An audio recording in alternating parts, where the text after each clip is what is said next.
So what if I told you there's a technology that could power our cars using the most common element in the entire universe, and the only thing coming out of the exhaust pipe was pure water? Well, today we're going to dive into the incredible science behind that very idea, the hydrogen fuel cell. Just let that sink in for a second. A fuel source that's literally everywhere, powering your car, and the exhaust is so clean you could actually drink it. I mean, that is the unbelievable promise of the hydrogen fuel cell. And this is where that promise starts to get really serious.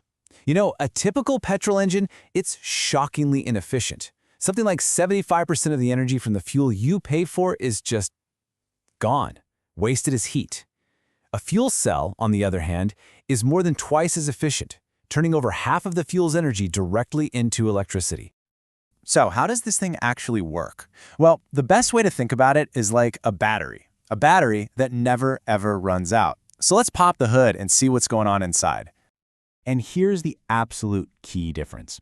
A normal battery, it stores a set amount of energy, and once that's gone, it's done. But a fuel cell, it's an open system.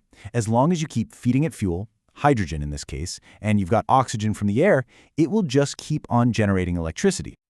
So the crucial point here is that it's a direct conversion. There's no burning, no explosions, no loud noises, no tons of moving parts. It's just this clean, quiet, elegant transformation of chemical energy straight into electrical power. All right, so how does it work? Let's meet the main players in this little drama.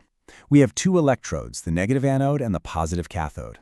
Sandwiched between them is the electrolyte, which is a special material that only lets certain particles pass through. And on both sides, you've got a catalyst, usually something like platinum, to really get the reaction going. Now hang on, here's a little detail that trips up so many people, especially if you've studied chemistry. In a fuel cell, the anode is negative, and that's the complete opposite of what you might expect from studying something like electrolysis. Why? Because the fuel cell is generating electricity, and the anode is where those negative electrons are being created. It's a small difference, but it's a really important one.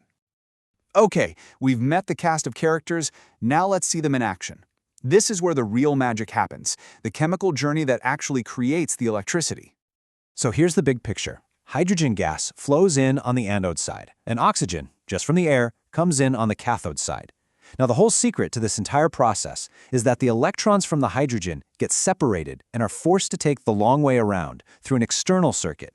And that journey, that's our electricity. Okay, first stop, the anode. This is where we have what I like to call the divorce of the hydrogen atom. The hydrogen gas comes in, and that platinum catalyst basically rips the electrons away from the hydrogen atoms.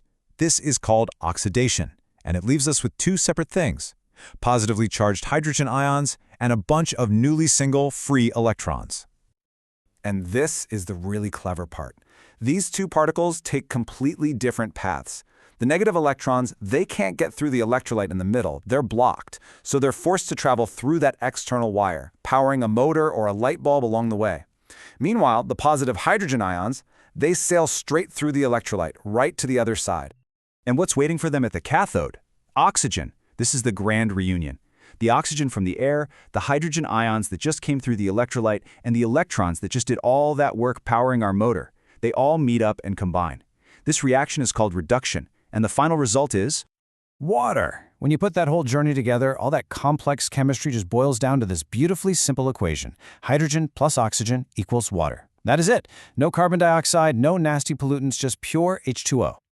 Okay, so the science is amazing. It sounds almost perfect, right? A little too good to be true? Well, this is where we crash into the real world. So let's talk about the promise versus the very, very real problems of actually putting this technology out on our roads. And when you lay it all out side by side, the trade-offs get really clear. I mean, fuel cells give you incredible efficiency and zero tailpipe emissions. Amazing. But then you hit that massive wall, refueling. Unlike gas stations on every corner, hydrogen stations are, well, they're incredibly rare. And this leads us to what is maybe the biggest catch in this whole clean energy story. How do we actually make the hydrogen in the first place? So here's the uncomfortable truth. Right now, almost all of the world's hydrogen is made from natural gas, and that process pumps out a ton of carbon dioxide.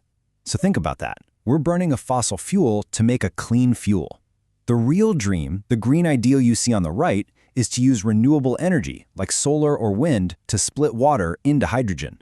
That would be truly 100% clean. And then you've got the whole logistical nightmare. Hydrogen is the lightest element, so to get enough of it in a car, you need these bulky, super high-pressure tanks. It's also, highly flammable, which creates some pretty big safety concerns. And like we said, the infrastructure, the pipelines, the stations, to get it to drivers just doesn't exist yet.